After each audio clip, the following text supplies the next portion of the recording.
национального развития и повышения народного благосостояния. পঞ্চমবারের মতো রাশিয়ার মসনদে বসার পর চীন দিয়ে বিদেশ সফর শুরু করেন ভ্লাদিমির পুতিন। এ সফরে চীনের প্রেসিডেন্ট শি জিনপিং এর সাথে এক বৈঠকে চীন রাশিয়ার মৈত্রীর প্রশংসা করেছেন দুই দেশের প্রেসিডেন্টই। রাশিয়া ইউক্রেন আক্রমণের পর এটা ছিল তাদের চতুর্থ বৈঠক। এ সময় যুক্তরাষ্ট্র ও পশ্চিমা বিশ্বের বিভিন্ন নিষেধাজ্ঞা মোকাবেলায় রাশিয়াকে সহায়তা করায় চীনের প্রতি কৃতজ্ঞতা প্রকাশ করেন পুতিন। এছাড়া ইউক্রেন সংকট মোকাবেলায় চীনের সিদ্ধান্ত মেনে নেয়ার কথাও বলেন রাশিয়ার প্রেসিডেন্ট। রাশিয়ার আগ্রাসন মোকাবেলায় ইউক্রেনকে বিভিন্ন সহায়তা দিয়ে আসছে যুক্তরাষ্ট্র ও পশ্চিমা বিশ্ব। অপরদিকে রাশিয়ার এমন ঘনঘোর বিপদে মস্কোকে সামরিক সহায়তা দিয়ে আসছে চীন। অভিযোগ যুক্তরাষ্ট্রের। ওয়াশিংটনের মতে রাশিয়াকে 70% সামরিক সহায়তা দিয়ে আসছে চীন, কিন্তু বরাবরের মতো এ অভিযোগ অস্বীকার করে আসে দেশটি। যুক্তরাষ্ট্র ও পশ্চিমা বিশ্বের চোখ ফাঁকি দিয়ে রাশিয়াকে সহায়তার এই অভিযোগে মে মাসের শুরুতে চীন ও হংকংয়ের 20টি প্রতিষ্ঠানকে নিষেধাজ্ঞা দেয় যুক্তরাষ্ট্র।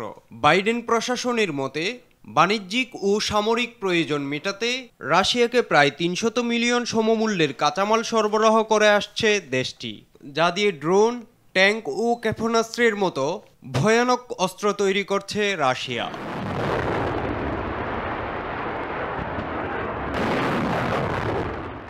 যুক্তরাষ্ট্র ও পশ্চিমা বিশ্বের এসব নিষেধাজ্ঞার কারণে রাশিয়ার সাথে বেড়েছে চীনের বাণিজ্যিক সম্পর্ক। 2023 সালে চীন রাশিয়ায় $240 বিলিয়ন বেশি রফতানি করে।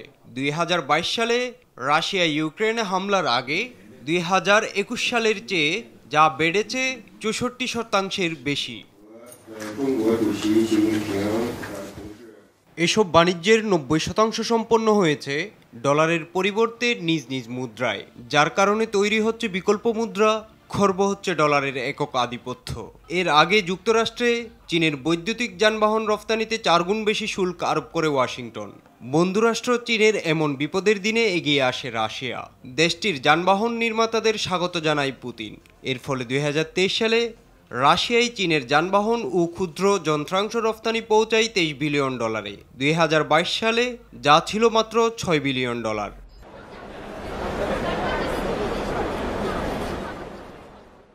রাশিয়া সরকারের প্রধান অস্ত্র তেল গ্যাস। দেশটির বার্ষিক রাজস্বের অর্ধেকের বেশি আসে এই দুই ক্ষেত্র থেকে। নিষেধাজ্ঞার কারণে সেই তেল গ্যাস বিক্রয়ে ভাটা পড়ে রাশিয়ার। এই সমস্যা সমাধানে এগিয়ে আসে চীন। 2023 সালে চীনে অপরিশোধিত তেল রফতানিতে সৌদি আরবকে ছাড়িয়ে যায় রাশিয়া। 2023 সালে চীন রাশিয়া থেকে 107 মিলিয়ন টন অপরিশোধিত তেল আমদানি করে।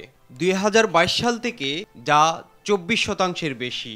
এছাড়া সাইবেরিয়া পাইপলাইন দিয়ে 2019 সাল থেকে চীন গ্যাস নিয়ে আসছে রাশিয়া থেকে।